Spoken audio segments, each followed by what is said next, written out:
Let's get into it. Let's get into it. So, hey, welcome to the... No, wait, am I doing it or are you doing? I don't know, but we're going to get into it. You start. Go ahead. Hey, welcome to the Transformational Podcast. This is Chris, the pastor from Paradise, with my brother Robert, all the way from Maryland, a Marine from Maryland, and we're about to get into it. Yeah, we are. I'm happy to be here. We were talking a little bit about how we're going to progress in Hebrews. Yeah. What was your week like, dude? Yeah, I was going to say, before we do, let's talk about that. It's been a pretty interesting week. I can't tell everybody everything, but suffice it to say, I have been busier this week than I think I ever had. And it was one of those moments where I thought the dust was settling around the office, and it turned out that we turned the corner and that crazy train just picked up speed. I got this new coin that I've been handing out, Chris, and I don't hand it out to everybody. It's a coin I bought with my own money. And I don't have one with me because I leave them at the office, but I can describe it pretty well because on one side of the coin is a dumpster fire with a little skeleton sitting cross-legged on it. And he's holding his sign and it's fine. It's fine. Everything's fine. And he's on this dumpster fire. And on the other side, he has this sword that he's dipping into the dumpster fire. And it says the strongest steel is forged in the fire of a dumpster. And so, occasionally I'll hand that out to some of the folks in my office who have, you can have times in life when work is really hard and it feels like a dumpster fire, but there are still people in the ring. And have you ever heard like that thing, the arena, right? Right. The man in the arena. The man in the arena. Yeah. For those who are the person in the arena for me, that when they're really in that dumpster fire, I like to hand them that coin and say, hey, you're doing a great job. America's proud. Keep it up. And it gets a giggle out of everybody. They thank me and, they walk off. And awesome. The point obviously is to bring a little joy, in their life, let them see the humor and that it will be fine. And we'll manage through some of the chaos. But yeah, it's been pretty crazy. I did get to take Annabelle, my middle kiddo, to a Christmas party at Liberty University yesterday. And that was pretty cool. We got to, it's like for Liberty Online University, Liberty University Online Academy. There we go. High school online. That's where she does her high school right now. And it's a great program, frankly, just as a side note. Not that I'm pitching for the program, but very, very good, very rigorous as far as the academics go. This show is not sponsored by Liberty University. No, not even a little bit. not even a little bit. But we wouldn't turn it down if they were interested. I'm just going to throw that out there too. Yeah. It'd be hilarious. But anyway, we were over there all day yesterday and we did their snowplex. They've got a mountain with snow. We did ice skating. You say snowplex? Snowplex. They call it Plex. Yeah. It's got Wait, they have snow over there right now? So that's the crazy thing. It's not snow, Chris. It's these brushes, brushes on the ground. And it's fast, man. I'm not kidding. It's pretty crazy how well it mimics it. I'm sure people who practice and train all year long to do competitive snowboarding and skating, they've seen, or skiing, have seen this. But this is my first time being on it. And I was pretty impressed with its kind of how it mimicked snow. Yeah. And then we went and ice skated, and this will be the last story, I think. Well, maybe I got one more because I got to tell on myself. We went and ice skated. Oh boy. Yeah. We went and ice skated, and I ice skated up and played hockey up in Canada. So I'm not a rookie in ice skating, but as it turns out, my left skate, the inside of the blade. So typically blades are sharp on the outsides. Obviously that's how you cut, you lean them back forth, right? Well, the inside of my blade was like a spoon. I mean, not sharp at all. And I turned around and I just lost that. I lost that edge and I went straight down, and I had a jacket with a hood on. And so when I went down, Annabelle says I look like one of those high schoolers that throws their hoods up but keeps their ears out. She was rolling laughing. And these moms who are on the ice with their kids are like, oh my gosh. It was yard sale. I had stuff all over the ice. I'm collecting my stuff from the ice. It hurt so bad. I'm too old for that, man. Did the skate of shame afterwards? Yeah, it was. Well, then I had to skate really fast to prove I could do it. Oh yeah. Yeah. You gotta man up and get out there. It was yeah. Well, nothing. It was a dull blade. It was a dull blade. Anyway. And then my final man. thing that we did is we were making this craft thing. We were getting crafty and making these fake snow globes. I wish I had it here with me, but I'm not going to go get it. But anyway, I put my, I made my snow globe and I thought it was awesome. And I put all this stuff in it, these little racers and these little pom-pom balls and blah, blah, blah. And I'm doing it. And we leave and Annabelle goes, Dad, you realize you're only supposed to put 5 of those erasers in and like 15 of those pom-poms.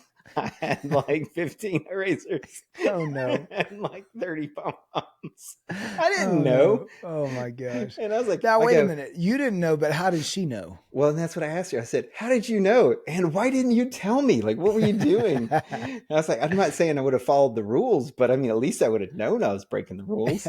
And she's laughing. She goes, well, I didn't see it till you had taped yours up. So she's like, I figured I wouldn't say anything until we left. So anyway, we had a there great were time. Rules posted. I just didn't read them. The whole reading part was you got to read them. I guess they were on the bowl. I didn't, I the bowl that you're reaching into, yeah, the one I wasn't paying attention to. That's great. It was fun. It was a good day. Guys, I just want you to know this is like the story of our life. Robert was always the rule breaker. I was the rule follower. What are you talking about? Oh my goodness. Yeah, that's not it at all. Well, how was your week? Yeah, so that was mine. How was your week? What were you up to? My week was fantastic. It was our first full week in the house. I say that. Yeah. Fantastic. It was because staying in your own space when you haven't had it for a while has been great. But man, moving, the boxes just keep coming. And, did you know you had that much stuff? I mean, you hadn't seen it in a while. I did know, but I'm not sure I want it all. Yeah, sure. You're prepared for that. Yeah, I'm not really interested in it now. Yeah. But then I'll open a box. That is Julie? Well, no, I mean, I've got some garage boxes that I know I thin stuff out. Yeah. But I think when you move, you know what I'm talking about. You thin it out, but then you get to the end of the move and you're just like, just put it in a box. I'll deal with it in a minute. Yeah. So it was great on that. We went and saw Paradise, the local high school team, at the semifinal game, and so that was fun. They were ahead. I really thought they were going to pull it out, and just at the end, the other teams overtook them. But it was the furthest Paradise has been, and it was fun. It was a fun season. It was a fun ride. They did a good job. It was a good time. Good time. And that's then, awesome. We've been just like I said, unpacking, and man, that's that's what I did most of the day today. Was went and got a load, took a load of stuff to the donation place. Yeah. Fixed or hung a ceiling fan, fixed something else. I mean, it's just I've got some more stuff I've got to hang when I get home. I went and got the anchors for hanging stuff. I mean, it's a lot of work. It's a lot. And Robert, there's no end in sight. So this will probably be the next few podcasts is what we will be seeing. Yeah, it doesn't stop. I tell you what else doesn't stop. It's don't stop, can't stop, won't stop. Yeah, it's Navy. Navy doesn't stop. Yeah, that's what a game. Navy. Hey, Robert, I will say this. That was probably one of my favorite Army Navy games in a while. There were some exciting moments. Dude, what about that fake punt? Yeah. Oh my god. Big boy running down the field. 285, 290. Tell you what. Gets the direct snap and takes off running.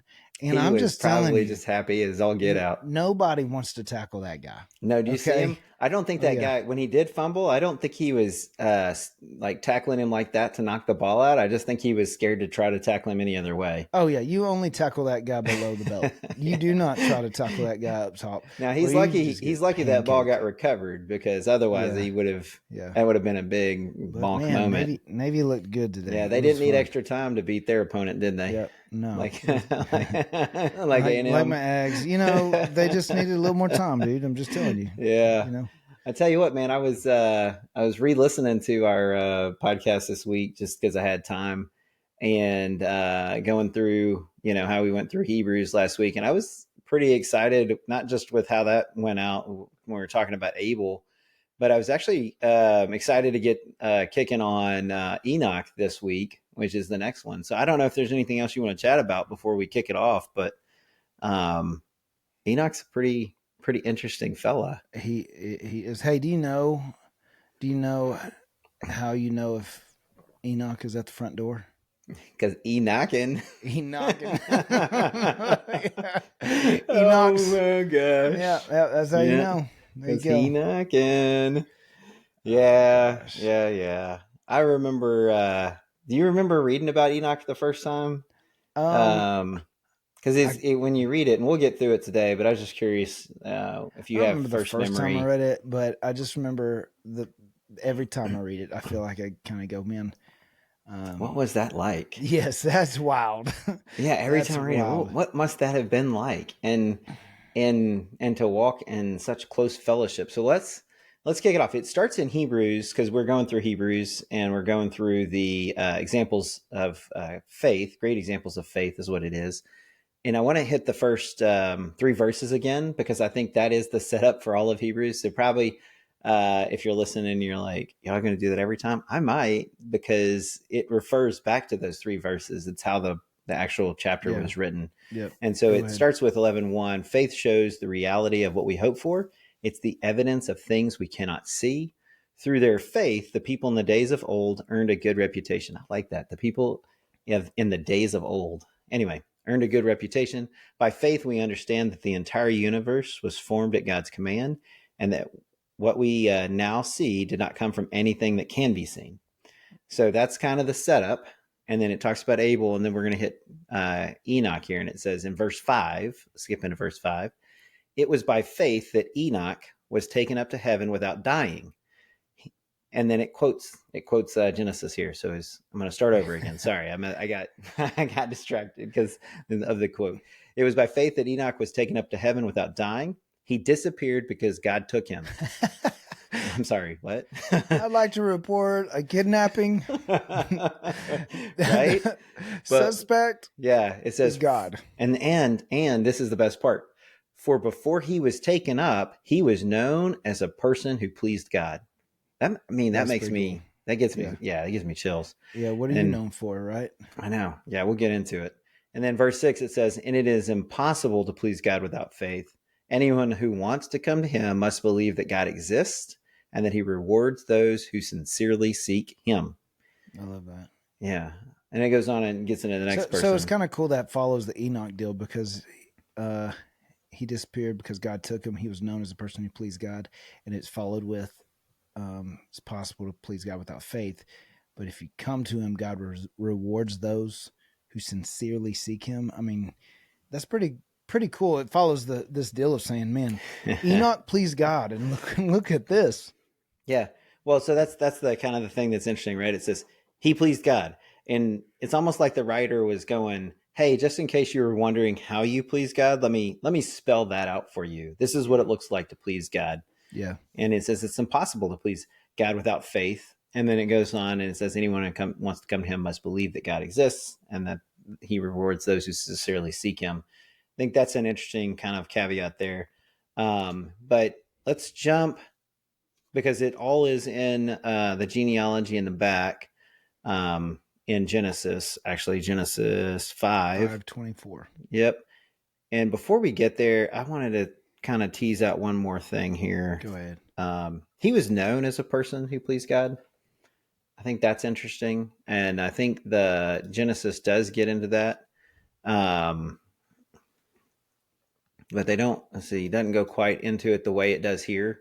Mm-hmm. And says, for he was taken up, he was known as a person who pleased God. I think that's interesting. And I think about that sometimes, like, what am I known for? Like when people are, talking about me at other times, am I known for being abrasive? I mean, I was at one time. My call sign used to be Top Rope Timmy, I've grown over time. But more importantly, am I known as a person who pleases God? Yeah. Am I known as a person who loves God?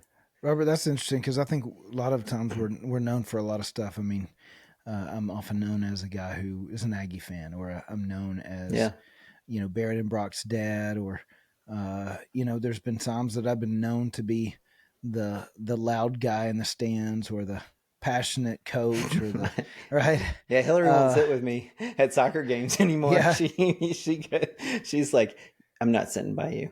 I'm like, okay. But I mean, I own it. It's the whole deal though of what are you known for?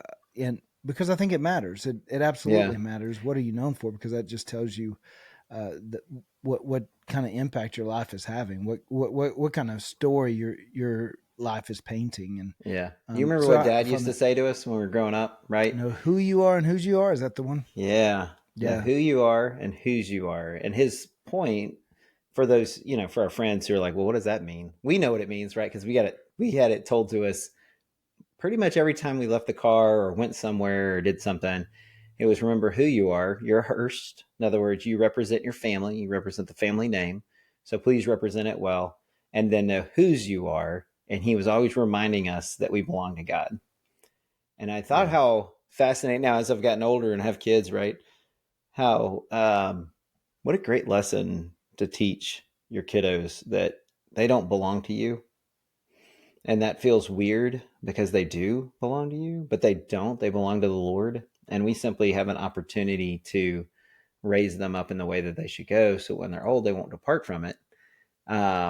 And so that was definitely, he said it every time, remember who you are and whose you are. And it's just, as I think about this, he was known as a person who pleased God. So let's jump in there. Let's go to Genesis 5. And it starts with verse 21, technically. Before we do that, did you know that there's a second Enoch in the Bible? No. Yeah, not to be confused with this one. I'm going to bring it out because I had to I was prepping for today a little bit because I started thinking about Enoch early this morning, and I just was like, I wonder what else is there. So I just started digging and looking around in my Bible and looking around in the Bible app and some other places. Yeah, so Enoch is actually in two places. Here, he's Jared's son, but in the earlier part, he's Cain's first son. So Cain's son is Enoch, and Enoch is the first named town in the Bible. But that is not to be confused with this Enoch. So if you're ever like, but there's two Enochs, is that the one? Is that the one? No, this is the one. And then Enoch's name, because then I got to thinking about it. I was like, well, what does Enoch's name even stand for, right? What's it mean? And it means disciplined, trained, or dedicated. And so kind of a fitting name for a person who pleased God and was known as somebody who pleased God. That's pretty interesting. Mm-hmm. And so then you get to verse 21, and we can jump there if you want.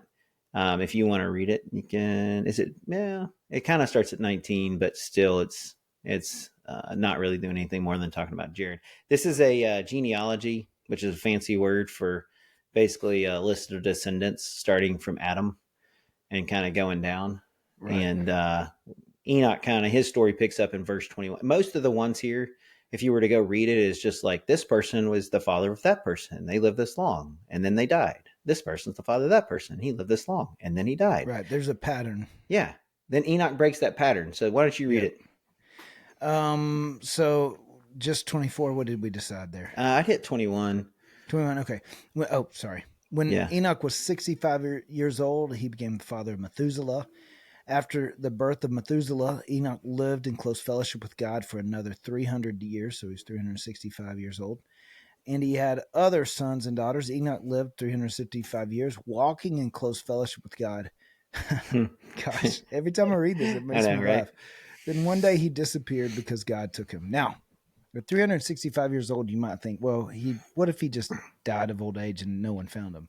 The reality was 365 years old was not old age at this time. His dad lived to 962 years old.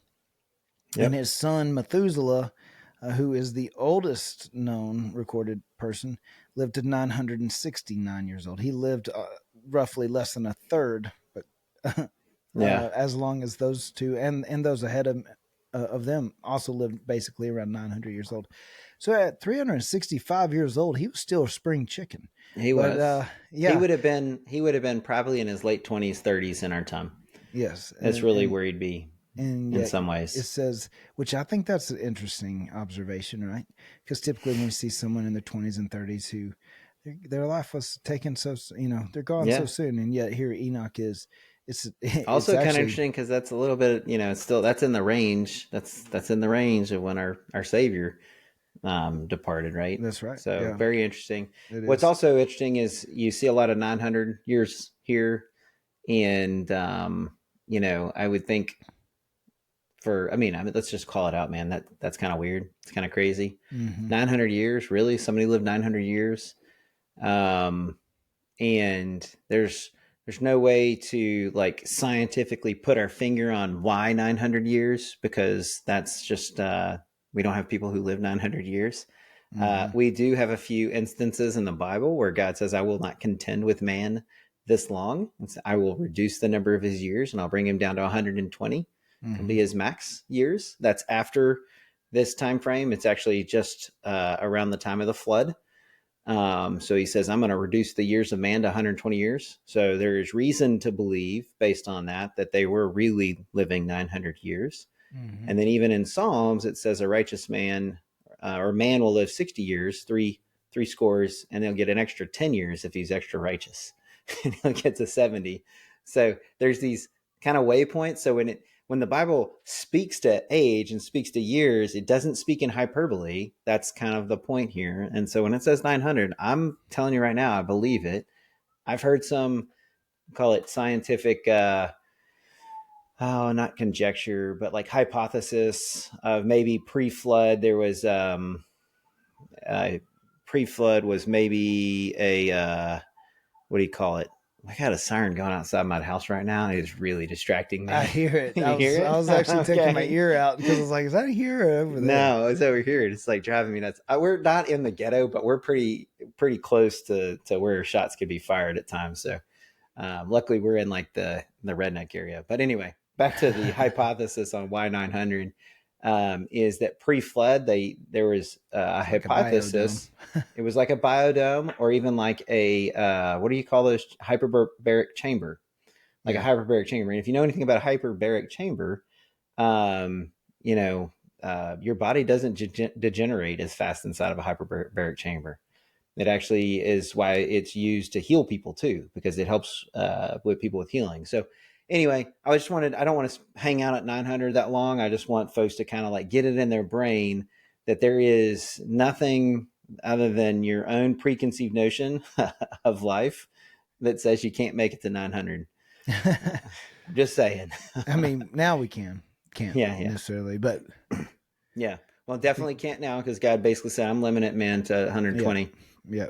So anyway, what there were a couple markers here, and I would be curious what your thoughts are. It says Enoch lived in close fellowship with God for another 300 years. What do you think that looked like? Close fellowship with God. I've always thought about that. What do you think living in close fellowship with God looks like? So I liked the walking in close fellowship with God. Yeah. It's movement, right? You're not stagnant. You're not staying in one place, but you're moving with God as God is moving, right? He's dictating the pace. He's dictating the direction, right? Yeah. And so I like that concept, because just the mental image you get of being willing to take a walk with God, like daily. Are you walking with God? Because that's it's not it's not stagnant. It's moving, it's breathing, it's living, it's growing, right? He's taking you on a journey, but are you willing to go? Are you showing up for the walk, man? Because here's the thing. If I think so often we feel spiritually dry and we almost act like it's God's fault. And he's inviting us on the walk every day, but we're not showing up for the walk. Yeah, no, like right. It's not God's fault if you're not showing up. I had a conversation with someone just recently, and I can't get too much into the details or expose it, but more or less they were expressing some of their frustrations with some things going on, and felt as if maybe they had the higher road or higher perspective in it. But there's some things, and so I just asked them, because of some things they said, well, what does it look like for you? What does your time with God look like? What's your daily journey look like? No, I talk to God all the time. Okay, well, that's cool. I mean, I try to set a good example at work, and we do things differently with my business because I want to do things in a way that honors God. Okay, that's great. But those are all great things to do.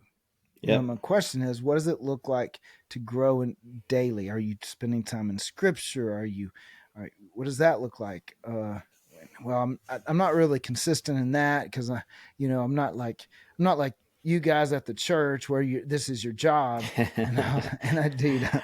Okay, but here's what I find interesting is he's frustrated with the way that maybe things at operate at the church, or the way certain decisions were made or whatever, and yet he's not even walking and talking with God. What if God wants to help him navigate those things and teach him something he wouldn't know because he's not showing up for the walk and asking God, okay, I don't understand this. Will you grow me through this? Will you help me through this? And I don't say that to point that person out. I say that to say, so often in our own lives, we're going, God, where are you on this? Or we get frustrated, God, because you let us down on this. And yeah, we're not showing up for the daily walk with God, walking in close fellowship with God that would help us navigate. It doesn't mean that I always understand. I do not.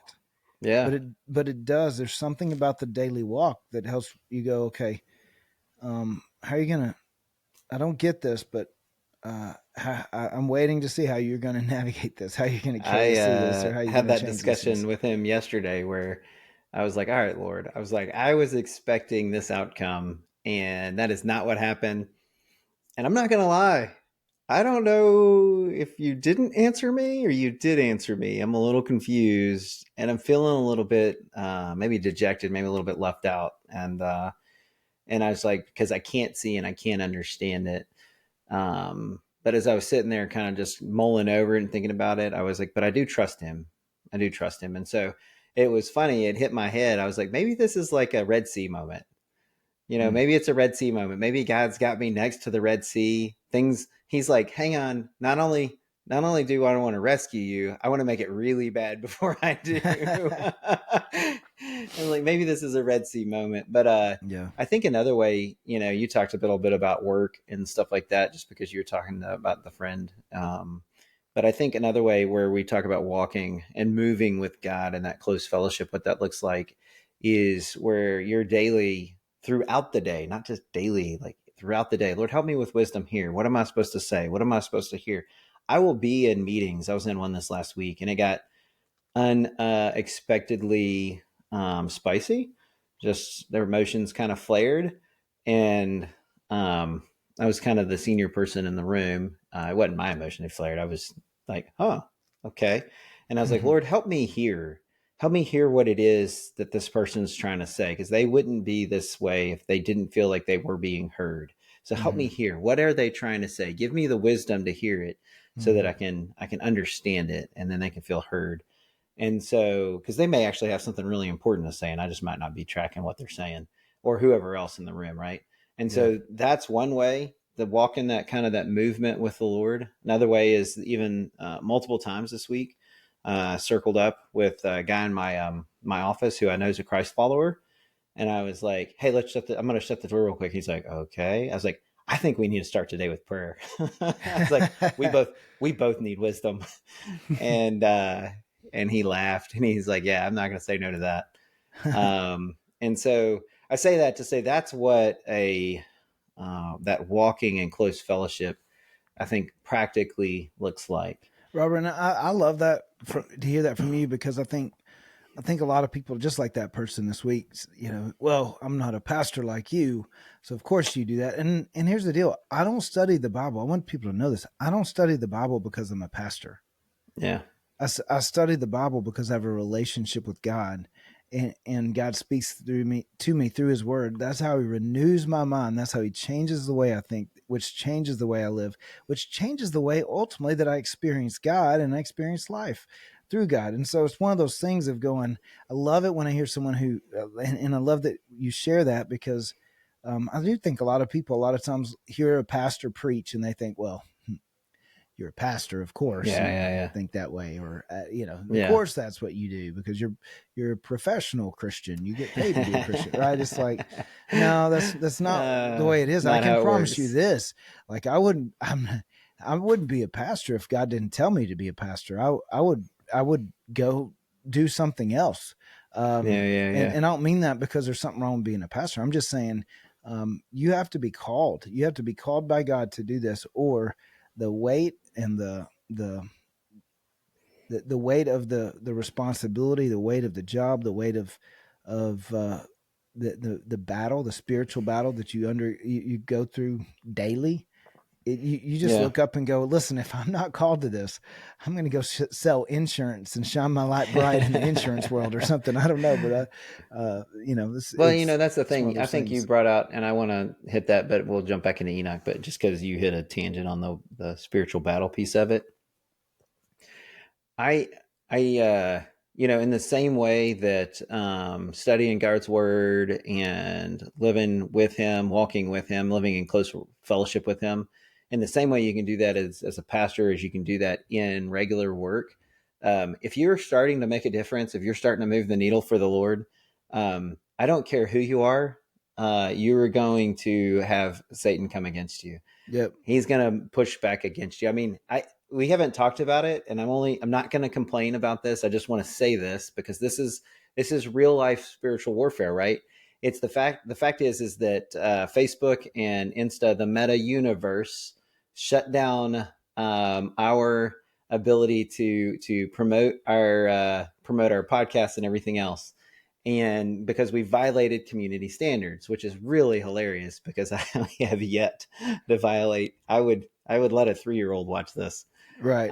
But to me, the one they shut down on, Chris, is the one where we really talked about spiritual warfare and pushing back against Satan. Yeah. That's the one that actually that's what kicked it off. That's actually what had us shut down. So think about that for a second, right? Yeah. And it was well, and then so think about if that's what they are eliminating, anything that's talking about our real enemy, the devil, right? What is behind that decision? And if that's what, and depending on what's behind that decision, what are they allowing? Think about what information and things that they are allowing out. Frankly, I think it was half algorithm and half human. Mostly algorithm, and then the human probably just doing getting the log, stacking the log. I like to try to think the best about the people who are just doing their job. Somebody wrote the algorithm, right? Exactly. And so I say all that to say, like, if you are living in a close relationship with God, you will experience resistance, whether you're a pastor or not. I think what's interesting here, though. Hey, Robert, I'll also say this. So since we can't promote it, you guys, if you would be so kind to promote it yourself. Because we can't do ads anymore. We can't promote it, but we want to share it. And I think the enemy wants us not to share it. So for sure, the algorithms are saying, no, you can't, you're not allowed to promote it anymore, but y'all can share it. But anyway, I just thought it's not a plug, but it's a plug. So it is a little bit, but that's okay. We need help. I'm not above asking for help, or what is it? I'm not above asking for help. Here's the thing that you giggled at and I giggled at. It says, then one day he disappeared because God took him. How do you think that went down? I don't know, Rob. Let's just conjecture for a minute. This is there's nothing biblical to this at all. So, but I've thought about it. I've dreamed about it. I've imagined about it. I'm like, what would it look like? So I think about that song, two men walking up a hill, one disappears and one's left standing still, right? I wish we'd all been. That's called the Rapture. Is that what? That's the Rapture. The Rapture. But that's what I imagine, right? That's an old song. So if you're listening right now and you're under the age of like 60, you probably don't know what that song is. 60? Seriously? I'm kidding. Oh my gosh. No. Hey, dude, that was a good song. It was good. DC Talk the one? It was. It was DC Talk. No, you're right. It was DC Talk. Because I'm down with the DC Talk. Down with the DC Talk. There you go. Oh my goodness. But so what do you think that was like? It's literally I don't know. I don't know if he just was working one day and then boom, he's in heaven not working, or if like God sends his angel who shows up and is like, come with me, what does that look like? I don't know. Did he just start floating and he's like, I'm just wondering if he's like walking. Here's how I saw it, and this is just me imagining it, right? Because it says he walked in close fellowship with the Lord, and it does, I think, tie back to Hebrews. So I think we're gonna actually accidentally land back in Hebrews on this one. Yeah, I know. And if you're listening, you're like, you don't have this planned? Not really. We like to this is how we like to exchange our discussions on scripture. Yeah. But anyway, I have this thought process. He's walking with God. He's in fellowship. He's kind of talking to him almost like Adam would have been in the Garden of Eden, where he would walk with him in the cool of the evening.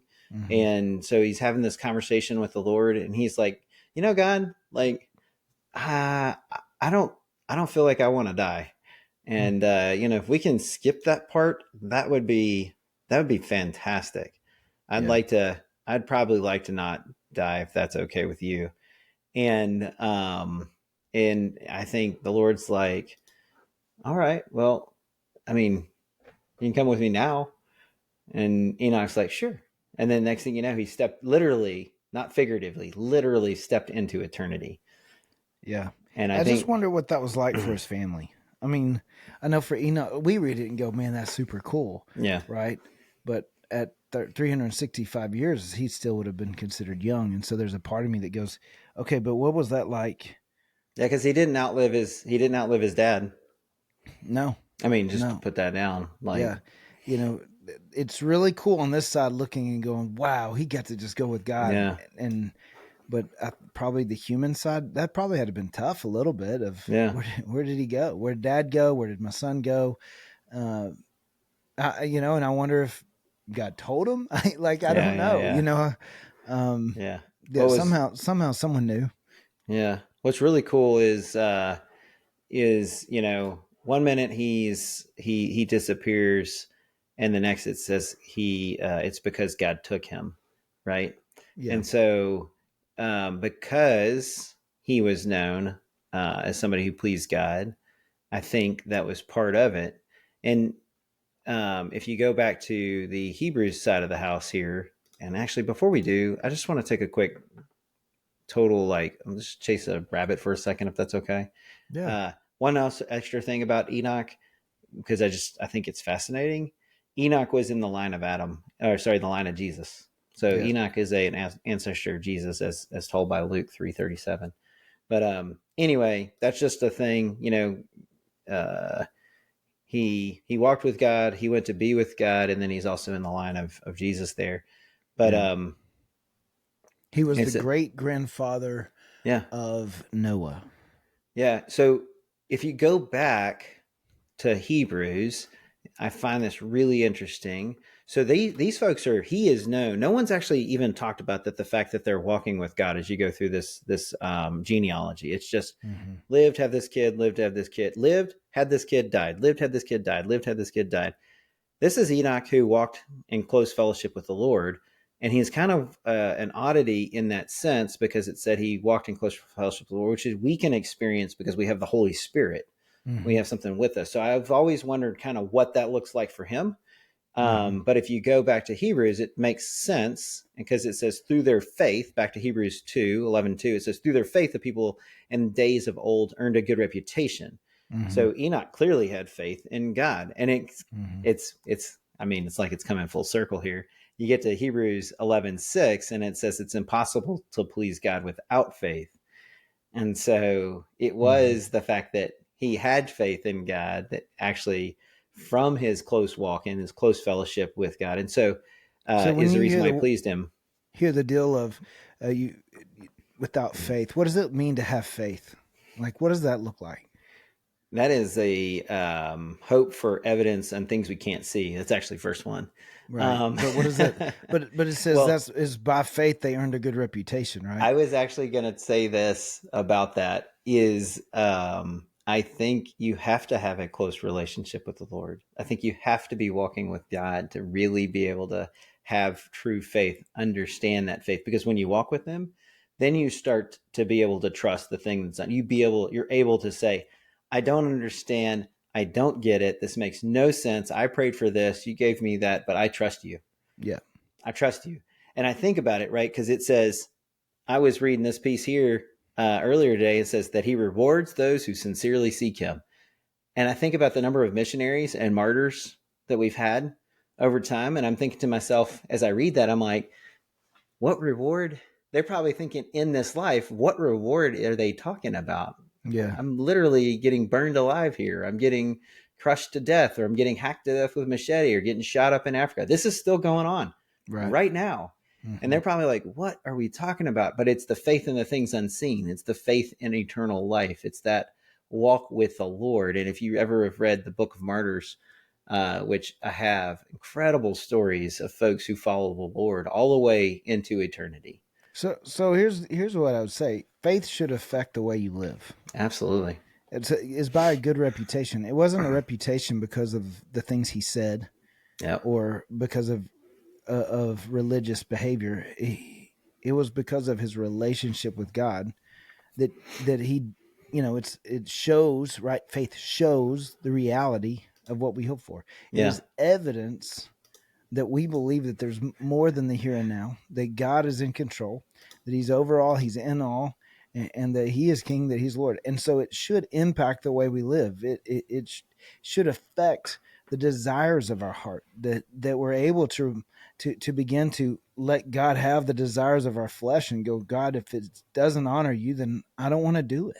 And not compromise and going, well, this isn't that big of a deal, or this just, it's part of the culture these days. It's just entertainment, or it's just like we have a lot of reasons that we just continue in the old ways rather than, and yet here there's something about his faith that changed the way he lived, right? It was like transformational faith or something. Yeah. And it's not perfection, right? It's direction. And I think that's the piece of it. And I saw you plug the podcast. I don't think I did.